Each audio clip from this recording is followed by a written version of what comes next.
Sa ngayong taong 2026, nakapagsagawa na ang Estados Unidos ng hindi bababa sa dalawang malalaking military intervention sa isang bansa. Una, ang pagsalakay sa Venezuela upang huliin si Nicolas Maduro, at pangalawa naman ang Operation Epic Fury na kung saan halos binomba hanggang mawasak ang Iran, isang operasyon na nagresulta sa pagkawala ni Ayatollah Khamenei at ng iba pang 44 na matataas na lider ng politika at militar ng Iran. Subalit maging totoo tayo, kahit ano pa ang layunin o naging resulta ng operasyong militar na ito, hindi na talaga nakakagulat ang military intervention ng Washington. Sa halos buong kasaysayan ng Amerika bilang isang bansa, palagi itong nasasangkot sa digmaan o sa mga operasyong militar laban sa ibang bansa. At dito, hindi mahalaga kung sang-ayon ka man o hindi sa kanilang pamamaraan, dahilan o mga paliwanag. Ang katotohanan ng ito ay talagang hindi may kakila.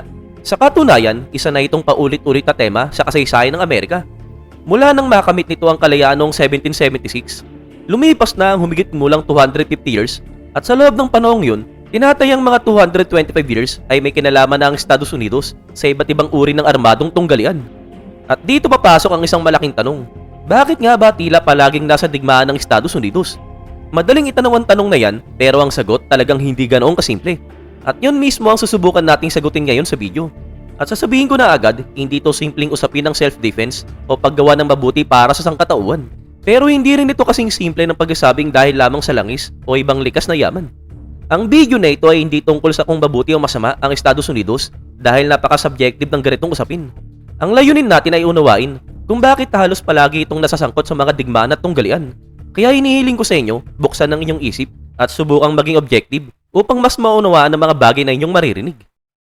Pero bago natin simulan yan, kung bago ka pa lamang sa aming channel, huwag mo sana kalimutan na mag-subscribe para naman lagi kang updated sa mga ganitong uri ng video.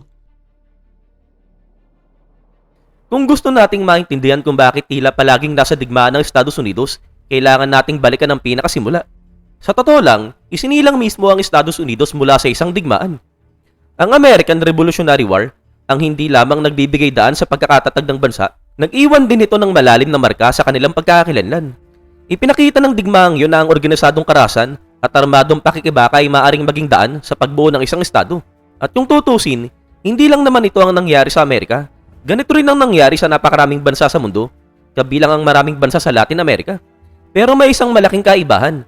Matapos makamit ang kalayaan, hindi tumigil sa mga digmaan ng Estados Unidos.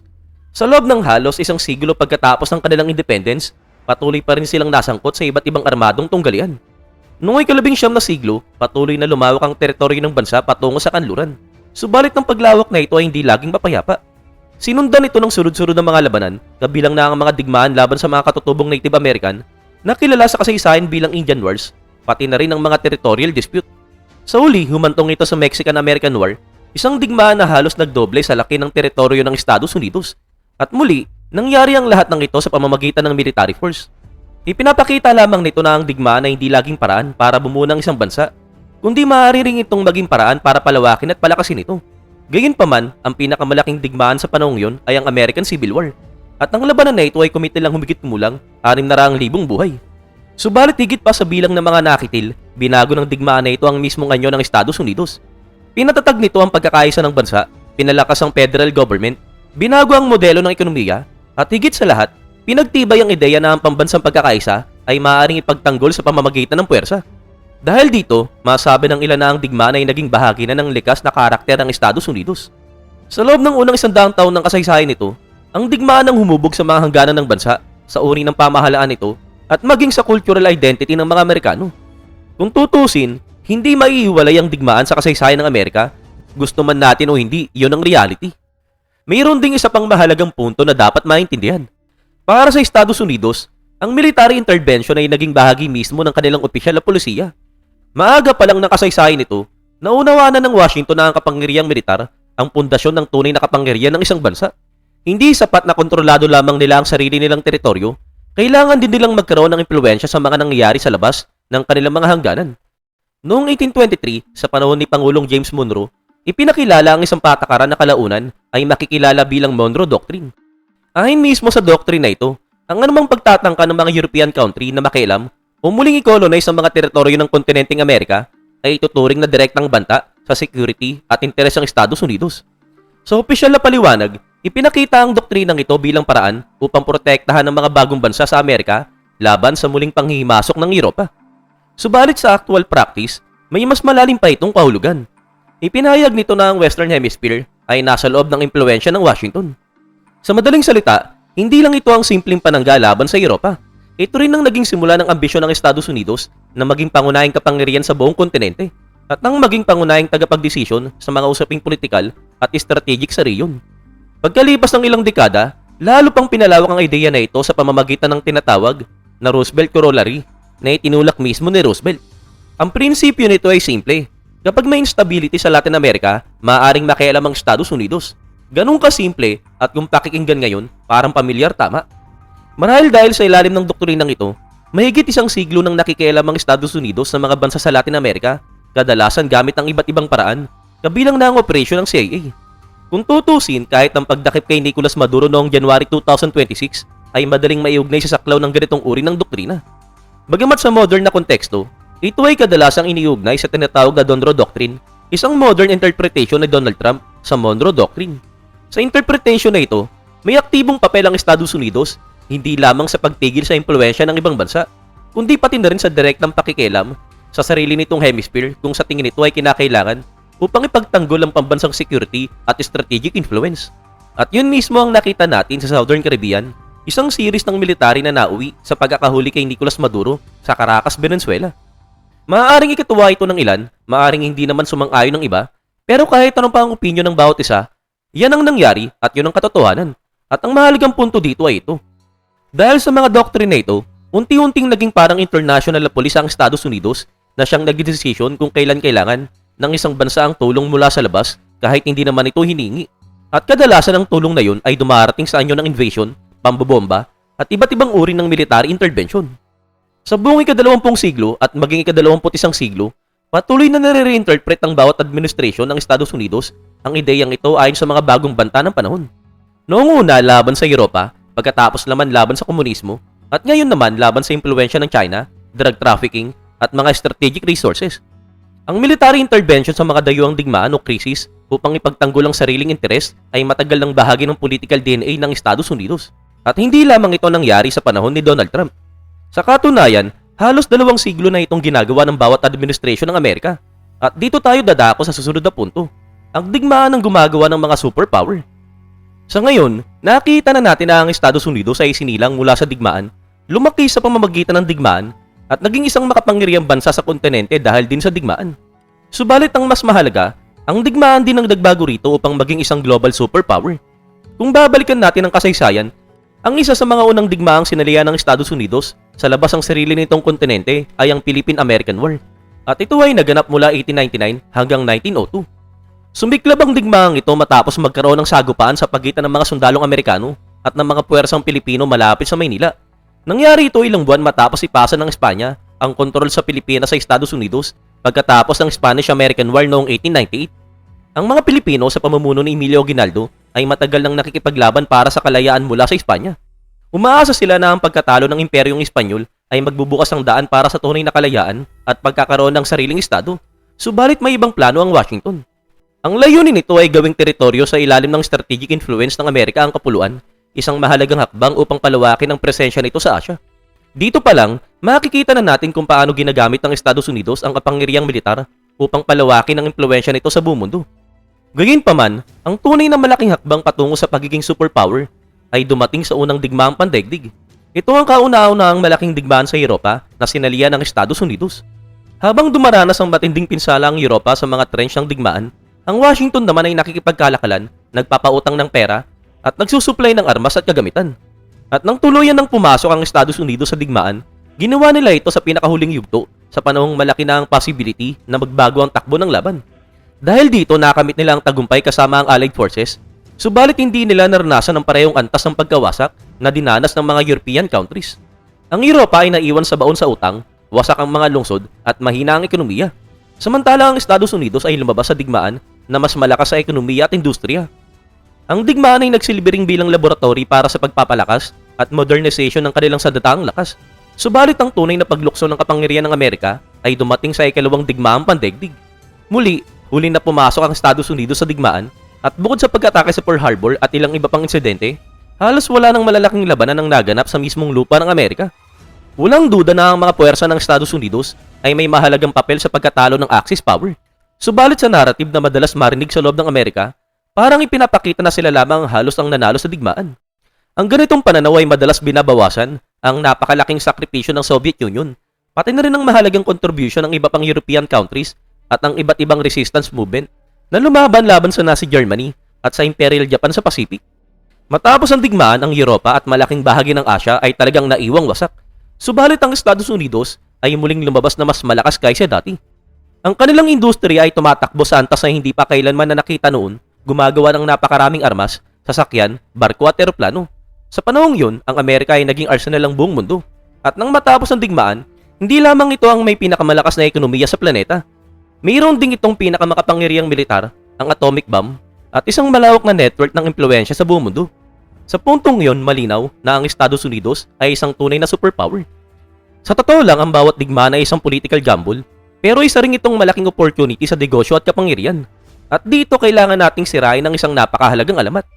Hindi laging nakikialam ang Estados Unidos sa mga digmaan dahil lamang sa moral na dahilan o para sa kabutihan ng sangkatauhan. Hindi tayo dapat maging naive. Hindi ibig sabihin ito na ang pagbagsak ng isang diktador o pagkatalo ng isang mapangarid na remen tulad ng Third Reich ay walang positibong epekto sa mundo o sa mga citizen ng bansa na yun. May mga pagkakataon na may magandang resulta. Subalit ang ideya na ang Estados Unidos ay palaging kumikilos dahil lamang sa moral na altruism ay sa pinakamabuting salita, isang napakasimpleng pananaw. At dito sa video na ito, hindi na natin nais ng maging audience na madaling maniwala o sunod-sunuran lamang. At ang katotohanan na ito ay hindi lang para sa Estados Unidos, totoo rin ito sa halos lahat ng superpower sa kasaysayan. Ang mga kaso na kung saan ang isang bansa ay nakikialam sa digmaan dahil lamang sa purong humanitarian o moral na dahilan ay talagang halos napakabihira. Sa karamihan ng pagkakataon, may mga interes na nakataya at ang pakikialam o pakikidigma ay kadalasang bunga ng mahabang listahan ng mga dahilan at ito ang political, military, ekonomiya o panlipunan. Minsan, tumutugma ang mga ito sa moral o reliyosong dahilan, subalit sa maraming pagkakataon na hindi rin. Natural lamang na ginagamit ang moral na paliwanag bilang opisyal na narrative upang ipaliwanag o bigyang katuwiran ng mga aksyon na maaaring maging kontrobersyal o punahin ng iba, tulad na lang ng pambobomba sa mga lungsod halimbawa. Ginawa na ito ng Washington ng napakaraming beses hanggang sa unti-unti nilang nabuo ang imahe ng kanilang sarili bilang isang makatarungan at mabuting bansa na gumagawa ng mahihirap na desisyon upang maiwasan ang mas malalaking kasamaan. Subalit ang paniwala na ang Estados Unidos ay palaging nasa digmaan dahil lamang sa pagtatanggol ito sa buong mundo at sa ideya na ang universal good ay sa totoo lang isang napakasimple at napaka-naive na pananaw. Ang tunay na reality ay mas komplikado kaysa doon. Para sa mga superpower, mahalagang ipagtanggol ang kanilang mga interes sa bawat sulok ng mundo.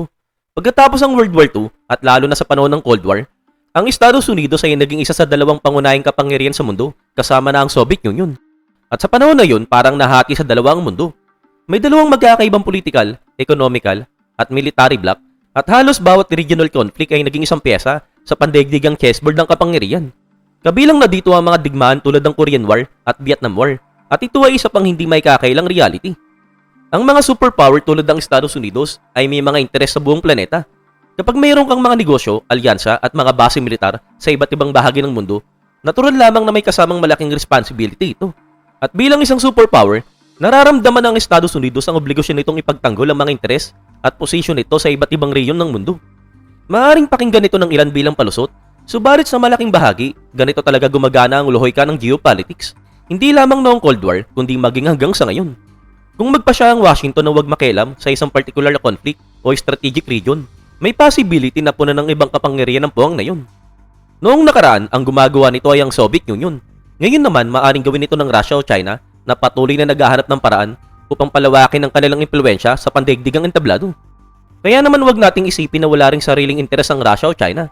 Lahat ng malalaking kapangyarihan sa mundo ay kumikilos ayon sa kanilang sariling strategic na interes at hindi lang ito laban sa mga kalaban. Minsan, kahit ang mga bansang kaalyado sa loob ng NATO ay maaaring samantalahin ng kawalan ng presensya ng Estados Unidos upang makakuha ng strategic advantage sa ilang rehiyon.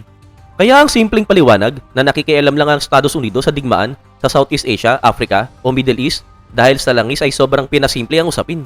Hindi ibig sabihin na walang kinalaman ng langis o ekonomiya. Siyempre may economic interest at strategic resources na nakataya. Pero may isa pang mas malalim na dahilan, ito ang isang structural reality. Kapag ikaw ang dominanteng kapangyarihan sa international system, kailangan mong patuloy na kumilos upang pigilan ang anumang hamon sa iyong posisyon. Sa katunayan, kahit ang di pakikialam ay isa ring strategic decision. At sa pananaw ng isang superpower, may mga pagkakataon na mas mahal pa ang hindi pakikialam kaysa sa pakikialam. Maaring mahirap itong maintindihan sa unang tingin. Bilang mga ordinaryong citizen, ang iniisip natin ay mga pang-araw-araw na problema sa buhay. Pero para sa Estados Unidos, sa mas malawak na antas ng pandaigdigang kapangyarihan, iba-iba ang calculation. Sa loob ng global power structure na nabuo mula pa noong 1945, madalas nilang nararamdaman na hindi nila kayang manatiling walang pakialam sa ilang mahalagang conflict o reyon. Sa uli ang pakikialam at minsan ay pakikidigma ay isa sa mga dahilan kung bakit umaangat ang Estados Unidos sa tuktok ng pandaigdigang hierarchy. At kapag naabot mo na ang posisyon na yon, may kasamang patuloy na pressure upang ipagtanggol at mapanatili ito. May isa pang aspeto na talagang bihirang pag-usapan. Sa katunayan, ito ay isang medyo sensitibong paksa para sa maraming Amerikanong politiko kapag tinatalakay kung bakit napakadalas makialam ang Estados Unidos sa iba't ibang digmaan. Ang totoo kasi, ang digmaan o conflict ay hindi lamang tungkol sa foreign policy o mga ideal. May kinalaman din ito sa panloob na istruktura ng kanilang bansa. Matapos ang World War II, ang napakalaking military aparatos na nabuo noong panahon ng digmaan ay hindi basta nawala o binuwag. Sa halip, lalo pa itong naging bahagi ng permanenteng istruktura ng bansa at patuloy na lumalaki sa napakalaking sukat. Noong 1961, mismong si Pangulong Dwight Eisenhower, na dati ring isa sa mga pinakamahalagang general noong World War II, ay nagbigay ng babala tungkol sa kapangyarihan na tinatawag na military-industrial complex. Ang ibig sabihin nito ay ang malapit na ugnayan sa pagitan ng Pentagon, mga defense companies at ng Kongreso. Sa praktikal na aspeto, ibig sabihin may milyon na trabaho, bilyong-bilyong dolyar na kontrata, mga technological project, mga university, at maging ang mga buong industriya na direkta o hindi direktang nakadepende sa paggastos ng government sa depensa. Halimbawa, ang mga modern company tulad ng Lockheed Martin o RTX at Northrop Grumman ay mahalagang bahagi ng ekonomiya at technological na makinarya ng Estados Unidos. Kapag ang isang bansa ay gumagastos ng daang bilyon dollar bawat taon para sa depensa, natural lamang na may nabubuong inertia o momentum sa system na yun. Hindi ibig sabihin nito na may isang madilim na silid sa Pentagon o White House na kung saan may nagsasabing kailangan natin ng bagong digmaan para makabenta ng mas maraming missiles. Masyadong simplistic at parang pelikula sa Hollywood ang ganitong ideya. Pero sa kabilang banda, hindi rin ito ganap na malayo sa reality. Gayunpaman, hindi rin dapat tayong mahulog sa paniniwala gaya ng iniisip ng ilan na ang military-industrial complex ay isang lihim na organisasyon na kumukontrol sa buong mundo na parang Illuminati o ibang uri ng conspiracy theory. Sa katunayan, may isang bagay na madalas na nakakaligtaan ng karamihan. Kung titignan natin ang ekonomiya, ang mga tech company tulad ng Apple lamang ay kumikita ng humigit kumulang 7 beses na mas malaki kaysa sa mga pinagsamang kita ng 5 pinakamalalaking defense contractors. Kung ikukumpara naman sa pharmaceutical industry, mas malaki rin ang kita nito na halos 3 beses na mas malaki kaysa sa parehong 5 higanting kumpanya sa defense sector. Ipinapakita lamang nito ang mas malinaw na perspective. Ang industriya ng depensa ay strategic at napaka-influential, subalit hindi ito ang pinakamalaking sektor ng ekonomiya at hindi rin ito ang sektor na may pinakamalaking galaw ng pera sa buong mundo. Subalit hindi ibig sabihin nito na hindi mahalaga ang industriya ng militar. Sa katunayan, talagang napakahalaga nito. Ito ay isang malalim na nakaugat sa strategic sector na nagbibigay daan sa Estados Unidos upang mapanatili ang malakas itong military capability habang sabay na sinusuportahan at inaarmasan ang mga kaalyado nito sa iba't ibang bahagi ng mundo. Sa madaling salita, hindi ito isang pandaigdigang conspiracy, subalit isa itong napakahalagang bahagi ng geopolitical power ng Amerika. Kaya naman sa huli, hindi mahalaga kung ang dahilan ay langis, ideology, ambition o geopolitical interest. Ang Estados Unidos ay nakikidigma dahil sa istruktura mismo ng sistema nito. Ito ay isang political at economical na sistema na kung saan ang military power ay isa sa mga pangunahing haligi ng kanilang pandaigdigang impluwensya at katatagan. At dito, may isa pang mahalagang usapin na lumilitaw. Sa Estados Unidos, ang digmaan ay hindi lamang usapin ng foreign policy. Ito rin ay usapin ng domestic political power at legacy. Para sa anumang administration, demokratiko man o republican, ang geopolitics at mga digmaan ay hindi lamang tungkol sa mga relasyon sa ibang bansa. Ito rin ay may direktang epekto sa politika sa loob ng bansa. Ang isang digmaan ay maaaring magpalakas sa kapangyarihan at credibility ng isang gobyerno. Subalit maaari rin itong magdulot ng pagkawala ng suporta o legitimacy. Sa political science, may isang kilalang konsepto na tinatawag na rally around the flag. Ang idea na ito ay nagsasabing kapag may international crisis o external conflict, ang populasyon ng Estados Unidos ay kadalasang nagkakaisa at sumusuporta sa kanilang pangulo at pamahalaan kahit pansamantala lamang. Sa ganitong mga panahon, bumababa ang mga alitan sa loob ng politika at ang lider ng bansa ay kadalasang nakatatanggap ng biglaang pagtaas ng suporta mula sa publiko. Ang digmaan o kahit simpleng international tension ay hindi lamang nagpapakita ng kapangyarihan ng isang bansa sa labas. Maaari rin itong palakasin pansamantala ang pagkakaisa sa loob ng bansa at baguhin ang balanse ng politika. Nakita natin ito sa iba't ibang sektor ng politika, maging Democrats man o Republican, sa nangyaring Operation Epic Fury na nagresulta sa pagkawala ni Ayatollah Ali Khamenei sa Iran noong March 2026. Maraming beses nang nangyari ang ganitong sitwasyon sa Estados Unidos, subalit may isa pang uri ng suporta at legitimacy na nagmumula dito at ito ang economic benefits. Ito ay dahil sa military-industrial complex at sa napakaraming industriya na nakapaligid dito. Sa halos lahat ng bansa sa mundo, ang digmaan ay nangangahulugan ng biglaan at napakalaking gastos sa government. Pero para sa Estados Unidos, ang ganitong paggastos ay bahagi na ng istruktura ng kanilang sistema kahit pa sa panahon ng kapayapaan. Sa katunayan, ang defense budget ng Estados Unidos ang pinakamalaki sa buong mundo at sa buong kasaysayan. Kapag mayroong aktibong digmaan, mas dumadami ang kontrata, bumibilis ang pagbili ng kagamitan, at mas lumalawak ang mga military program. Mas maraming armas ang ginagawa ng mga pabrika, mas lumalaki ang kita ng mga kumpanya, ang buong industrial district ay nakatatanggap ng malaking investment, at libo-libong trabaho ang direktang nakadepende sa activity na ito. Para sa isang government, ang ganitong situation ay lumili ka ng suporta mula sa malalakas na network ng ekonomiya. At muli, hindi lang ito tungkol sa defense industry. Kasama rin dito ang maraming iba pang malalaking sector sa Estados Unidos tulad ng steel, oil, at iba pang industry na konektado sa military production. Para sa isang Pangulo ng Estados Unidos, ang digmaan ay maaari ring mahalagang bahagi ng legacy sa kasaysayan.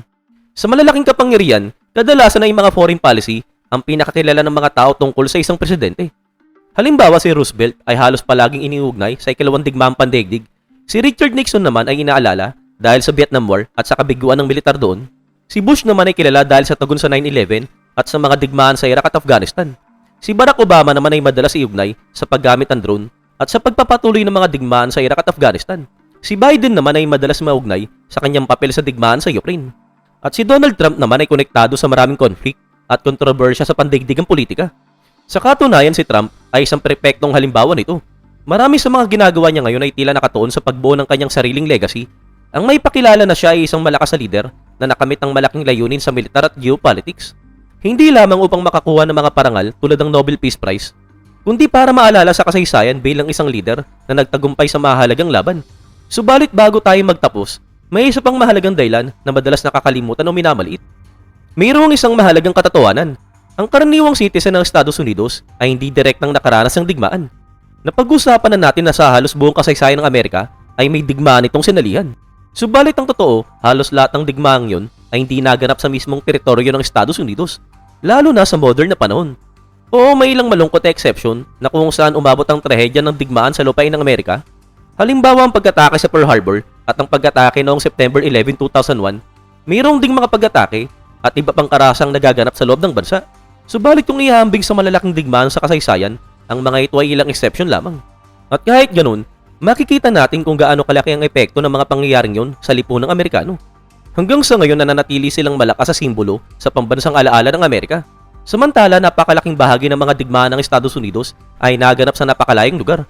Sa Europa, Asia, Middle East, Africa o Latin America, libo-libong kilometro ang layo mula sa mainland ng United States. At dahil dito ang karaniwang Amerikano ay hindi direktang nakikita ang digmaan. Hindi nila nararanasan ang tunog ng mga bomba, ang pagkasira ng mga lungsod o ang agarang paghihirap ng mga sibilyan. Sa halip, ang digmaan ay nakikita lamang sa balita, sa telebisyon o sa social media. Para sa marami, ito ay isang bagay na malayo at halos abstract, isang pangyayaring nangyayari sa ibang bahagi ng mundo. Maaring sandaling makaramdam ng pagkailang o pagkasuklamang ilan, pero makalipas ang ilang sandali, pinapatay nila ang telebisyon o isinasara ang kanilang cellphone at nagpapatuloy na muli sa kanilang normal na buhay. Marami sa mga digmaang ito ay nagaganap sa mga lugar na maraming Amerikano ang hindi man lang alam na ito ay umiiral o halos hindi nila matukoy sa world map. At talagang hindi yun exaggeration.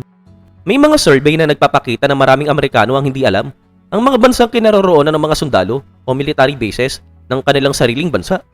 Sa ngayon, hindi naman ito eksklusibong nangyayari sa Estados Unidos. Maaring mangyari rin ito sa China, Russia o kahit sa mga bansa sa Latin America. Pero sa kasong ito, pinag-uusapan natin ang pinakamalakas sa kapangyarihang militar sa mundo. At ang pamagat ng video na ito ay bakit tila palaging nasa digmaan ng Estados Unidos, kaya mahalagang kilalanin muna ang reality na ito. Siyempre, nararamdaman din ng mga Amerikano ang halaga ng digmaan, lalo na sa kanilang mga sundalo. Sa mga hindi nakakabalik o sa mga umuuwing may pisikal na pinsala, trauma o post-traumatic stress. Subalit kahit gano'ng kasakit yun, iba pa rin ang maranasan ng digmaan mismo sa iyong paligid. Hindi ito katulad ng marinig ang sipol ng mga missile o bala o o ang pagbagsak ng mga bomba sa iyong community. Hindi ito katulad ng marinig ang papalapit na pagsabog ng artillery o makita ang sarili mong bahay at lungsod na nagiging guho. Para sa maraming tao at sa iba't ibang bahagi ng mundo, iyan ang araw-araw nilang reality. Hindi ito isang pag-atake laban sa mga citizen ng Estados Unidos. Ito ay simpleng observation lamang ng katotohanan. Kung ang mga digmaan ay nagaganap mismo sa Los Angeles, Oklahoma o Chicago, malamang na ang human at political cost nito ay magiging napakalaki at maaaring hindi na maging pangkaraniwan ang digmaan para sa mga Amerikano. At may isa pang mahalagang dahilan na dapat banggitin. May malaking papel din ang cultural industry, lalo na ang Hollywood. Mula pa noong mga propaganda film noong World War II hanggang sa mga modernong pelikula ngayon, madalas na inilalarawan ng Hollywood ang digmaan at ang papel ng Amerika bilang isang bagay na kailangan at moral na tama. Kahit ang mga pelikulang nagpapakita ng malupit na reality ng digmaan tulad ng Saving Private Ryan ay nagkukwento pa rin ng patriotism at kabayanihan. Siyempre, hindi naman maaaring hisihin lamang ang sinehan sa patuloy na pagkakasangkot ng Estados Unidos sa mga digmaan. Subalit malinaw na nakakatulong ito upang gawing normal o tanggap sa isip ng publiko ang ideya ng digmaan. Kapag lumaki kang nanonood ng mga pelikula na kung saan ang iyong bansa ang laging nagliligtas sa mundo at ang simbolo ng bayani ay isang karakter tulad ni Captain America, unti-unting nagiging mas natural ang ideya ng pakikialam sa mga digmaan sa ibang bansa. Sa halip na maging isang pambihirang pangyayari, nagmumukha itong isang normal na bahagi ng papel ng Amerika sa mundo. At sa kabuuan, ang tanong na bakit tila palaging nasa digmaan ng Estados Unidos ay walang simpleng sagot. Hindi ito basta usapin ng mabuti laban sa masama. Hindi rin ito simpleng tungkol lamang sa langis o demokrasya. Ang reality ay mas komplikado. Ito ay kombinasyon ng kasaysayan, geopolitics, mga istruktura ng kapangyarihan, at ang lohika ng isang superpower. Ito rin ay kaugnay ng papel na pinili ng Estados Unidos na gampanan sa mundo mula pa noong 1945. At kung may isang bagay na malinaw sa taong 2026, ito ay ang katotohanan malamang na hindi agad magbabago ang dynamics na ito sa malapit na hinaharap. Dahil kapag ang isang bansa ay naging sentro ng international system, isang uri ng imperyo, ang pagpapanatili ng posisyong yon ay nangangahulugan ng patuloy na pamumuhay sa pagitan ng kapayapaan at digmaan.